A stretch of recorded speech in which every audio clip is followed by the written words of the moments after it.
Good day, everyone. I'm Dr. Yawei Chen. And I am Melati Veerman.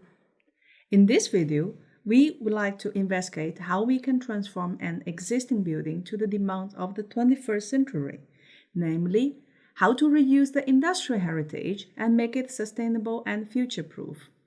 In many cities, early positions towards industrial heritage were a reaction to the consequences of their economic restructuring.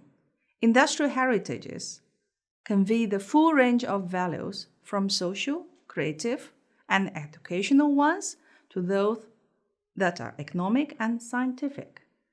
One advantage industrial heritage buildings have is that their inner spaces are flexible and can adapt to a variety of new uses.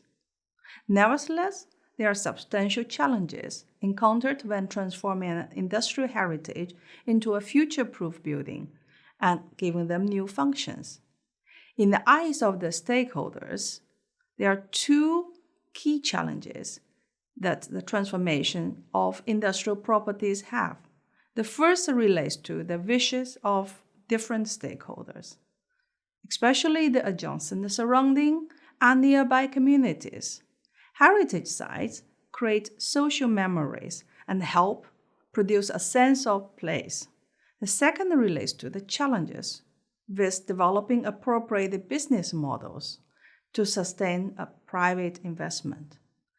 We will now explore these challenges by focusing on an existing industrial property. We are using the SODAFABRIEK in Schiedam as an example to learn about the tensions between various perspectives in the transformation of an existing privately owned industrial property and how we can set up a realistic and inspiring business case. Here are the key challenges according to the property owner Peter van Velzen and the monument expert who works for the province South Holland, Tom Vervoort. The SODAFABRIEK is a rough industrial heritage, and that requires a rough use. Internally, the buildings have a powerful identity of their own, which can create special experiences for future users. Currently, our development strategy is an organic one. There are only temporary functions, but that has so far resulted in inadequate development and has not been financially sufficient on an annual basis.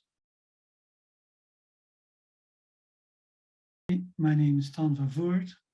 I work as a national monuments developer in South Holland, the land of South Holland, and specialize in reutilize, reuse, and redevelop national monuments with key working fields as industrial, religious, and agricultural heritage. Monuments are durable and unique. However, various challenges need to be addressed to create future-proof monuments. These challenges include how to add value and create future value for monuments, as well as increasing your sustainability strategies. The various facets involved in the transformation of a heritage site need the shared vision of all stakeholders and the compromise of different issues. This is specific for each heritage site and needs professionals to help identify the values, the wishes, the opportunities of each building and each situation. To address the challenges I mentioned before, it's important to make an inventory of visions and possibilities and draw up an assignment framework. It's essential to identify the promising possibilities at the moment. Finally, it's important to have patience as change and creative future value for monuments takes time. And last but not least, bring in the fun. Fun makes it work. Good luck. The challenges in the eyes of the two stakeholders of the SODAFABRIEK are how to address the heritage-specific potentials from different perspectives and to find the appropriate business model to sustain a private investment. With this in mind, TU Delft student Melati Veerman and her team mapped the related stakeholders, investigated their wishes and concerns before designing a feasible and creative business model for the project. Melati, can you explain how your team approached this project to develop a future-proof solution for the SODAFABRIEK? As you can see here, we have mapped the wishes of the different stakeholders per area.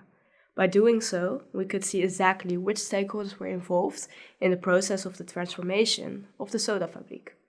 We provided a clear overview of all the different stakeholders and mapped the physical relations between the SODAFABRIEK and the adjacent area. Next, we made a global conclusive mind map, placing the various wishes and needs of the stakeholders involved in the building. We came to these insights by interviewing some of the stakeholders to gain a deeper understanding of their wishes. For example, to address the concern of the local community, we've reached out to various organizations and residents. We found out that the neighborhood organizations hoped that the SODAFABRIEK provided space for the neighborhood gathering. However, inhabitants adjacent to the SODAFABRIEK worried about the noise and other disturbance future visitors to the leisure functions in SODAFABRIEK may bring. We also conducted interviews with local artists, which caused us to make some adjustments to our plan. Originally, we thought that it could be a nice idea to allow visitors to see the artists at work, but the artists made it clear that this will be a distraction for their work. We came to the conclusion that there were different views on the location of the SODAFABRIEK and different points of view on whether or not it could be an asset. We incorporated their inputs in our plan to make it more specific for these stakeholders, as we believe that the transformation must be done for the people and not for profit. The result was a global plan for the SODAFABRIEK, wherein a variety in target audience can be found. We aim to design a place that is functional, versatile, and welcome to all. In our plan, there is a space for the creative industry, catering, and living. We considered the increases in property value and the land value of our building. Later, we found inspiration in a model for transformation and innovation in the literature of Hogendoor and Peters. The process consists of different phases, so that the adaptation takes place gradually and feasibly. The adaptation is incremental, with different stages of transformation. For example, one building has already been renovated and is suitable for creative practitioners to set up workshops. We also scoped the risk involved with the three-phase plan that we had drawn up for the business case. We suggested that Peter should stick to the original plan, but should keep vigilant. We chose not to depend on external investors to give the SODAFABRIEK its earlier functions, as it's important not to let the vision of the redevelopment be overthrown by investors who are only interested in profit. Our advice was to find and collaborate with entrepreneurs and residents who shared such vision. Finally, we suggested that Peter should communicate his plans and ideas clearly with all stakeholders, especially how he took the wishes of the adjacent neighborhood in the plan to gain mutual understanding and support. What can we learn from the SODAFABRIEK project? The heritages not only inform us the important information about the past, but also have historical, social, spiritual, and experimental significance for the future of our cities and the neighborhoods. To transform an existing property into a future-proof building, we need to address the sustainable interventions that work for now and in the future, and how they can be sustained in a business model to realize. An industrial heritage like the privately owned SODAFABRIEK offer characteristic space for potential users for a variety of space for leisure or creative activities. Melati and her team assessed the potentials and challenges of the SODAFABRIEK through interviewing various stakeholders.